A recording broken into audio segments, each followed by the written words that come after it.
Pernah nggak sih, kita ketemu orang yang hidupnya selalu pindah-pindah, kerja sebentar pindah, usaha belum jalan, udah ganti, baru mulai, belum capek, tapi sudah nyerah, dan anehnya. Kadang, orang itu bukan orang bodoh, bukan juga malas, malahan pintar, punya banyak ide, dan punya banyak potensi. Tapi hidupnya nggak pernah benar-benar jadi. Beberapa orang menyebutnya satu istilah sederhana, yaitu kutu loncat. Maka dari itu, mari kita bahas hari ini tentang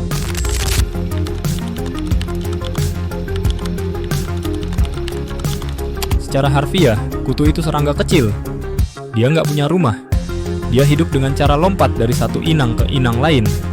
Dia nggak bangun apa-apa. Dia cuma bisa bertahan hidup. Dan istilah ini akhirnya dipakai buat manusia. Bukan karena fisiknya, tapi karena polanya sama. Dalam kehidupan, kutu loncat dari satu tempat ke tempat lain, nggak pernah lama, nggak pernah dalam, nggak pernah tumbuh akar. Awalnya istilah ini dipakai di dunia kerja, HRD, bos, atau perusahaan. Sering bilang, hati-hati sama kandidat yang kutu loncat. Kenapa? Karena dianggap nggak tahan proses, nggak loyal, dan nggak mau berjuang. Tapi, apakah sesimpel itu? Kita lempar satu tesis utama. Masalahnya bukan berpindah, tapi masalahnya adalah kabur sebelum belajar. Secara teori, kenapa manusia jadi kutu loncat? Ada beberapa teori kehidupan yang bikin seseorang jadi kutu loncat. Yang pertama, teori dopamin and instant culture. Kita hidup di zaman konten cepat, hasil instan, viral semalam, dan kaya di saat muda. Otak kita dilatih buat, kalau hasilnya nggak langsung, berarti salah. Padahal hidup nggak kayak reels. Begitu, kerja terasa berat, usaha sepi, proses membosankan. Pada saat itu, otak langsung bilang, pindah aja. 2. Takut gagal, disamarkan jadi bosan. Banyak orang bilang, gua bosan. Padahal aslinya, gua takut gagal kalau lanjut. Loncat jadi alasan aman. Karena kalau pindah, kita tidak perlu menghadapi kemungkinan kalah. 3. Identitas yang belum jadi. Orang yang sering loncat-loncat belum tahu sebenarnya dia siapa, mau jadi apa, nilainya apa, akhirnya hidupnya reaktif, bukan sadar. 4. Terlalu banyak pilihan. Terkadang pilihan yang banyak bikin kita takut salah, nggak pernah yakin, dan selalu mikir, kayaknya ada yang lebih bagus. Pada akhirnya tidak ada yang bisa digenggam. Apa itu kutu loncat dalam kehidupan? Secara sederhana, kutu loncat adalah orang yang lebih sibuk mencari jalan pintas daripada membangun jalan panjang. Ciri-cirinya seperti selalu semangat di awal, hilang saat masuk fase sulit, nggak pernah sampai tahap ahli, banyak cerita, sedikit hasil. Pola klasik kutu loncat: tertarik sesuatu, over ekspektasi, realita datang, capek, bosan, nyalahin situasi, pindah, ulangi lagi.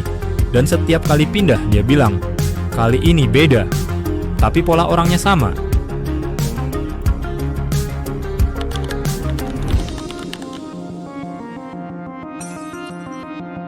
Satu, dunia kerja 3 bulan, resign, kerja 6 bulan, pindah, alasan lingkungan toksik, gaji kecil, nggak cocok, padahal skill belum naik, mental belum kebentuk, tanggung jawab belum diuji. Contoh 2, bisnis. Dropship, 2 minggu, kripto 1 bulan, content creator 10 video, dan affiliate belum closing, semua dicoba. Tapi nggak ada yang tahan cukup lama. Contoh 3, pengembangan diri. Beli buku, nggak tamat, ikut kelas, nggak praktek, nonton motivasi, nggak berubah.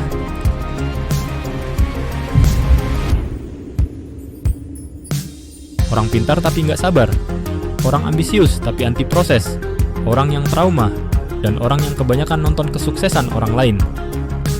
Ironisnya, bukan orang bodoh yang sering jadi kutu loncat, tapi orang berpotensi yang salah arah.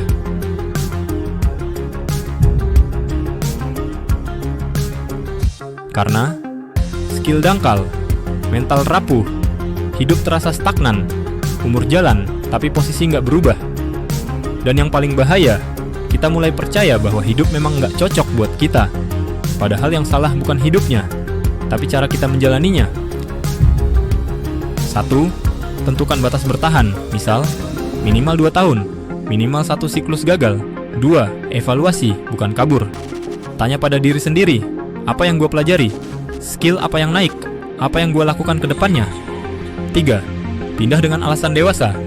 Bukan karena bosan, tapi karena sudah tumbuh dan butuh tantangan baru. Kutu loncat bukan dosa. Eksplorasi itu manusiawi, tapi hidup nggak dibangun dari lompatan, hidup dibangun dari akar. Dan akar nggak kelihatan, lama, kotor dan gelap. Tapi tanpa akar, nggak ada pohon yang berdiri lama. Jadi kalau hari ini kamu lagi capek, bosan, pengen pindah, cobalah berhenti sebentar. Tanya diri sendiri, gue mau pindah karena gue tumbuh atau karena gue lari? Karena hidup bukan soal cepat, tapi soal siapa yang cukup kuat bertahan sampai jadi. Sekian video kali ini, nantikan video selanjutnya agar bisa menjadi manusia yang bervalue. Terima kasih.